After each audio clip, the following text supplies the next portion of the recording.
او زه به هم یو بلې دنیا ته بوځم نو تاسو به انشاءالله ما سره یو ځای روان یې.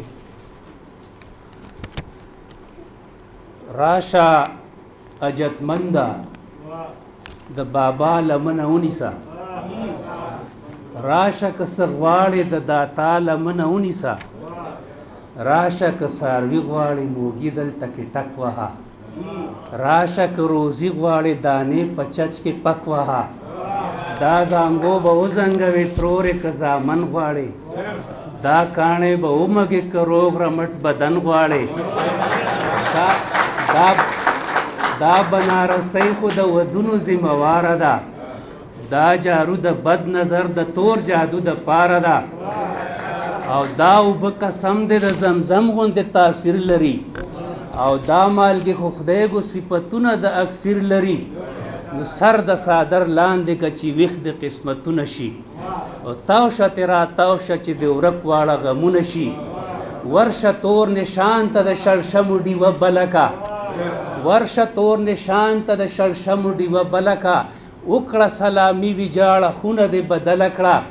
نو دلته چې راځې نو سر به ټیټ سترګې به ښکته وړې، اله بله فیضه خپله برخه نهایته وړې،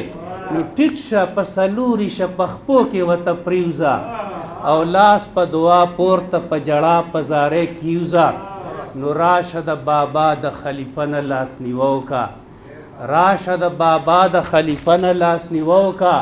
راشه د دربار د مریدۍ په ښه واده وکړه، دا ولی الله دی د عظمت په بام ختلی دی، دا فنا فی الله دی بره عرش ته رسېدلی دی، دا پیر کامل دی ښه پوره غیبي طاقت لري، دی د کائنات په خزانو باندې قدرت لري، دی د کرامت په زور بغداد ته شبینې لځي، دی د مونځ دپاره یا مکې یا مدینې لځي، دی د کرامت په زور بغداد ته شبینې لځي، دی د مونځ دپاره یا مکې یا مدینې لځي، چوپې خدای راستی بس د جادو غوندې اثر لري، غټ کمال یې دا دی چې په غیب هم خبر لري، نو دی چې د ملګری شو نو نور بیا د څه غم کوې، زه ګرځه مزې کوه که وران کوې که سم کوې، نو راوله یو تور چیلی چې سیب ته بنډاره وکړي، او شا به چې خبره دی د خدای سره ښکاره وکړي، نو شا به یې سخي دلته په قبر چړاوې کوه، هلته د غریب سره په وږي خړاوې کوه، نه ګورې چې پیر دی د خپل ځایه خوځېدی نشي، نه ګورې کمر د سټ او ملا یې بلېدی نشي، نه ګورې چې خېټه یې پرته په زنګنانو ده، نه ګورې چې پوزه یې خوړلې اننګانو ده، او نه ګورې چې خېټه یې پرته په زنګنانو ده، نه ګورې چې پوزه یې خوړلې اننګانو ده، نه ګورې خبرې یې برګېږي د پیړوالي نه، نه ګورې په ناسته هم خرشېږي د پیړوالي نه، نه ګورې شیخانو ته چرسونه سکي نشې کوي، نه ګورې چې مست شي بیا ګډېږي خریمې کوي، نه ګورې ویښته یې د شرغشو ګورې جاړې دي، نه ګورې په خوله کې یې بدرنګه زیړې داړې دي، نو نه ګورې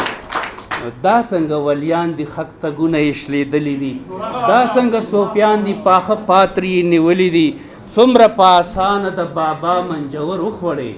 څومره په اسانه نخرګر جادوګر وخوړې، او څومره په اسانه د بابا منجور وخوړې، څومره په اسانه نخرګر جادوګر وخوړې، نه ګورې ساده چې خیر و شر د رب په لاس کې دی، نه ګورې ساده چې مقدر د رب په لاس کې دی، تاله مسلمانه عقیدې دې څه خودي درکړه، تاله کلمې له کومه بنده ازادي درکړه، دلته کې ولی قطب الاقطاب ته په سجده یې ته، هلته کې چودري خان او نواب ته په سجده یې ته، ذهن دې تړلی دی روان پړانده نقل یې، وایي عزیز ګل مړه ده ته څومره قمقل